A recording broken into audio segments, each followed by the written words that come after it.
Let me tell you something I see all the time. A landlord has a real solid tenant. They pay on time, they take care of the place, no drama, and then renewal comes up. And the landlord says, let's push it to the market. I think we can get another $200. The tenant leaves, now the unit sits, they clean it, fix it, list it, and guess what? They end up renting it for the same price or less. And now they just lost 2 months of rent trying to gain $200 per month. This is one of the most common and expensive mistakes landlords make. I'm Gabi with Nex-Gen Real Estate. I manage rentals across Chicagoland, and rent increases are something we handle every single day. I want to be very clear about something. This is not about being nice to tenants, and it's not about squeezing every single dollar either.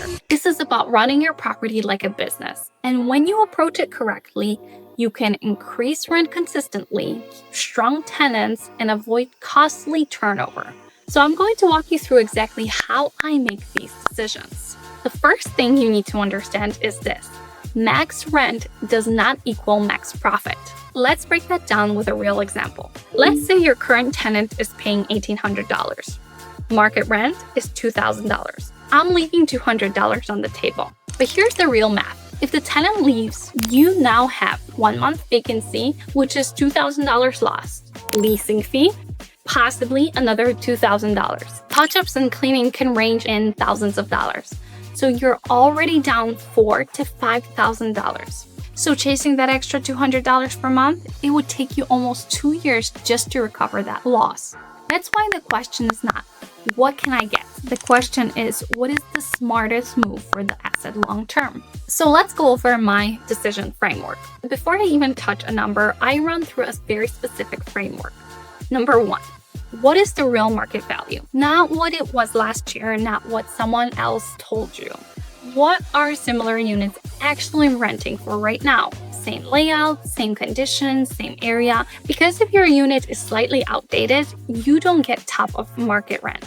Number 2, who is the tenant? And I mean really evaluate this.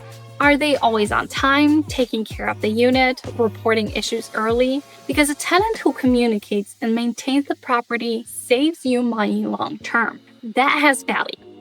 Number 3, how sticky are they? This is something people don't talk about. Do they have kids in the area, work nearby, have been there multiple years? If yes, they're less likely to leave over small increases. So now let's talk about how I actually evaluate this. Step 1, I position the rent just under market. If the market is $2,000, I might renew for additional $25, $50 to maybe $75. That small gap creates comfort, and comfort keeps people in place. I've had tenants renew multiple years in a row just because they felt like they weren't being pushed. Step 2, I build increases into the relationship. From the beginning, we set the tone that rent will adjust over time. So when renewal comes, it's not a surprise. It's expected. That alone reduces resistance significantly. Step number 3, I watch their reaction, not just their answer. When you send a renewal, some tenants respond right away and accept. Some hesitate. Some start asking questions. That response tells you a lot. If someone is hesitant, I don't immediately push. I look at, is it worth adjusting slightly to keep them? Sometimes dropping $25 to $50 keeps a great tenant in a place, and that's a win. And step number 4, I sometimes create options strategically. Instead of one renewal, we might offer a 12-month at one rate, 18-month at a slightly lower increase. Now, we're choosing stability, and longer leases equal less turnover risk. With communication is super important. And this is where most landlords go wrong. They send a message that feels like a notice instead of conversation. Your tone should feel professional, respectful, clear. For example, we've reviewed the market and made a modest adjustment to keep the property aligned. That sounds very different than your rent is going up. Also, acknowledge good tenants. That matters. People want to feel like they're valued. And when they feel valued, they stay longer. There are times when I don't raise rent, and it's intentional. If I have a tenant who is consistent, low maintenance, long term, I may leave it as is because replacing the tenant introduces risks. And sometimes the smartest move is stability.